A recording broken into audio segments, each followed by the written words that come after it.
అధికారులకు కూడా నా సూచన, పేదల పట్ల మానవీయ కోణంతో మీరు వ్యవహరించండి. వాళ్ళు శత్రువులు కాదు, వాళ్ళు మన అభివృద్ధి కోసం భూములు ఇస్తున్నారు. ఈ అభివృద్ధిలో వాళ్ళు భాగస్వాములు అవుతున్నారు.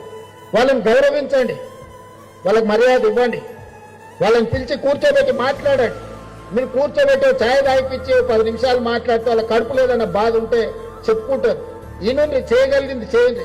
మీ స్థాయిలో చేయలేని ఉంటే మంత్రి గారి దగ్గరికి తీసుకెళ్ళండి, మంత్రి గారి స్థాయిలో కాదు ఉంటే నా దగ్గరికి తీసుకురండి. ఈ ప్రాంతంలో ఉన్న ప్రతి ఒక్కరు 90% నాకు తెలుసు. నేను ఎందుకంటే చాలా సార్లు ఈ ప్రాంతంలో తిరిగిన, పాదయాత్ర చేసిన. ఏమైనా జగన్ నడిచినప్పుడు పాదయాత్రలు వచ్చినావు కదా, కాబట్టి చాలా మంది ఏం పాండు నాకు బాగున్నావా గుర్తుపట్టి, కాబట్టి అందరినీ నేను గుర్తుపడతా, పేరు పేరును నాకు తెలుసు.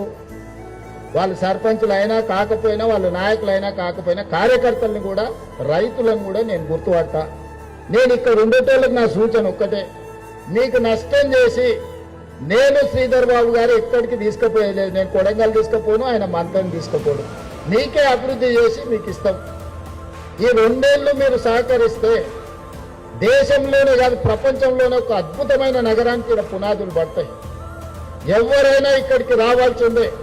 ఆయన బిల్ గేట్స్ అయినా, బిల్ క్లింటన్ అయినా, ట్రంప్ అయినా, లేకపోతే ఇంకెవరైనా, ఎలాన్ మస్క్ అయినా ఈ నగరంలో పెట్టుబడులు పెట్టకపోతే ఏదో కోల్పోయినాం అనుకునే పరిస్థితి తప్పకుండా తీసుకొచ్చే బాధ్యత మన ప్రభుత్వం తీసుకుంటుంది.